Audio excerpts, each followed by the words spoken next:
With us here today is Datuk Abdul Harith Abdullah, CEO of Proton. Thank you for joining us, Datuk. Thank you.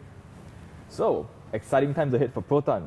Can you tell us what are the company's targets for the Iriz? And do you think it will help Proton regain the market share that it has lost over the past few years? Well, Iriz has been developed over, when we started the concept over 4 years ago. We are looking at this, the Malaysian population is growing today. We have about 31 million population. We have a lot of younger generations today within the system as well. And Iriz was developed to cater for the younger generation, looking into the needs and the wants of the younger generations today, because Proton has been rather slow a little bit over the last couple of years in developing the new models and all. So obviously we have a very big hope for Iriz to become a very successful model, yes. So we've been told that mass production of the Iriz has yet to begin. Could you tell us when can we expect it to happen, and when would customers receive their first new cars? The delivery of the first batch of production will start from middle of October. Middle of October. Middle of October, we will start with our the 1.3 manual and also with the 1.6 automatic transmission, or the CVT. That will we will start with that first, and subsequently will be followed with the 1.3 CVT. Then after that with the 1.6 manual. And what about customer cars? When do you think they might receive their cars?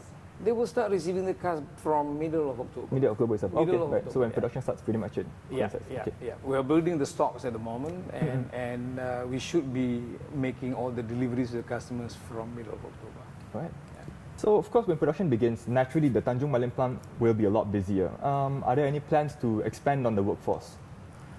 Well, yes, because PCC will start here. We are aiming for very high volume for PCC itself, and we will definitely turn Tanjung Malim into our main operational center. Moving forward, we would like to retain Shah Alam as the commercial center, and the Tanjung Malim will become the main operational center. If how we wish that we could move all the plant from Shah Alam to Tanjung Malim at the moment, but circumstances doesn't allow us to do so. But naturally or obviously, Tanjung Malim will grow from whatever that is doing now. We have a plant capacity of about 150,000 here. So we will definitely fill up the 150,000 capacity with Iriz, and Tanjung Malim will become a very busy center. So this is a brand new market for Proton, where we can expect the Iriz to go head-to-head against a rather popular Pro-Duo model. Can you comment on this move? Yeah, we have been in segment B for quite some time. It's a new hatch for us. We do not have a hatch B segment before. Probably we had it on Savvy. But that was for quite some time ago. And again, we are not competing only with Pro-Duo by chance. We are in the same segment, but we are also competing with the rest. The likes of Suzuki, the likes of the Jazz, the likes of the Polo. It's going to be very interesting to see how we fare with the rest. But we believe with all those sophistications that we have put into the design of the car, the safety features that we have also put into the car, and the looks that we have created in the car, I believe the car is going to be very, very popular within the segment that we are looking at. Now the car was initially referred to as the global small car, but we understand that it has grown in size, hence the name change to the Proton compact car. What about the car's global intent? Are there any intentions to introduce it into new export markets? The car was developed with export in mind, obviously. Malaysian market is rather too small for us to grow. It's with the overall market of only 600 over 1,000. Obviously, we could not achieve the economies of scale by trying to enhance our volume within the domestic market only.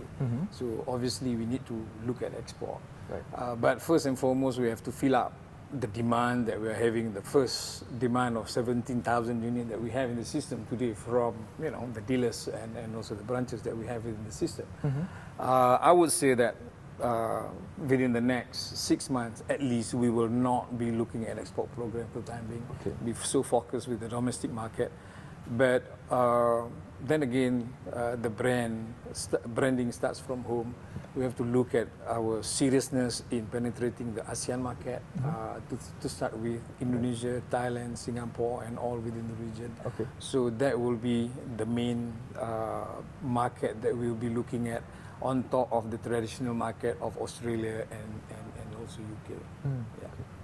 So a couple of months ago, Proton's chairman, Tung Dr. Mahathir, said that Proton is not in the market to build cheap cars, instead choosing to move it up market and become a world-class car maker. Can you comment on that regarding Proton's future as well? I've got to concur with him. Our chairman, he will always set the direction for us. Okay. Yeah, but we are not building cheap cars. We are building cars with a good value for the customers. Customers will not be buying cheap cars because at the same time, customers do not want to be seen being cheap.